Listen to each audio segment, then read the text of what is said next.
এই গাধা, সামনে যা ফ্যামিলি কার্ড, যেই ফ্যামিলি কার্ড দিয়ে তুই সারা জীবন বসে বসে ঘাস খেতে পারবি।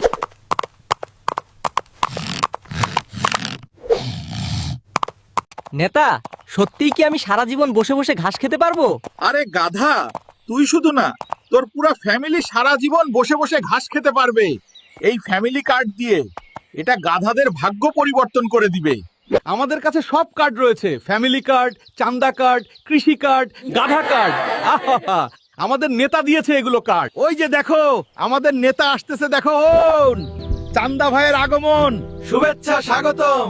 ওরে গাধার দল, অপেক্ষা কর, আমি তোদের কাছে আসতেছি।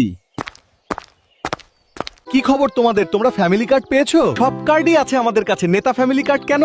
সব কার্ডই আছে আমাদের কাছে, ফ্যামিলি কার্ড, কৃষি কার্ড, চান্দা কার্ড এবং গাধা কার্ড। তাহলে এবার তোমরা নিশ্চিতে ঘাস খেতে থাকো। আমি চললাম, নির্বাচনের পরে তোমাদের সঙ্গে দেখা হবে।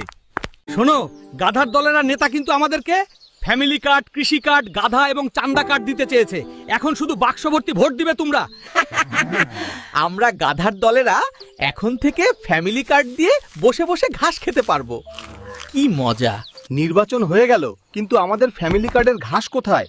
তারা যে বলল ফ্যামিলি কার্ড দিয়ে প্রত্যেক মাসে 15-20 কেজি ঘাস পাবো। কি ব্যাপার, তোমরা আর ঘাস খেতে যাও না কেন? না খেয়ে শুয়ে আছো কেন? ভাই, নির্বাচনের আগে আমাদেরকে ফ্যামিলি কার্ড দিয়েছিল নেতারা, কিন্তু এটা আর এখন কি করব? এটা আর কোনো কাজে আসতেছে না। এই ফ্যামিলি কার্ড দিয়ে আমাদেরকে আর কেউ ঘাস দিতেছে না। ওরে গাধার দল, তোরা আসলেই গাধা। এগুলো ভুয়া। নির্বাচনের আগে নেতারা এরকম অনেক ভুয়া কার্ডের লোভ দেখায় ভোট পাওয়ার জন্য। তার মানে ফ্যামিলি কার্ড, কৃষি কার্ড এগুলো ভুয়া। হ্যাঁ, আসলেই এগুলো ভুয়া। সম্মানিত দর্শক, নির্বাচন এসে গেছে, তাই আপনাদের বাড়ি বাড়ি কিছু চান্দাবাজ নেতারা এভাবেই ফ্যামিলি কার্ড দিতে যাবে। এ সকল চান্দাবাজ নেতাদের কাছ থেকে দূরে থাকুন। ভোট দিন যোগ্য ও সৎ লোককে, আর অবশ্যই গণভোটে হ্যাঁ ভোট দিবেন। তাতে দেশ ও জাতি উন্নতর দিকে অগ্রসর হবে।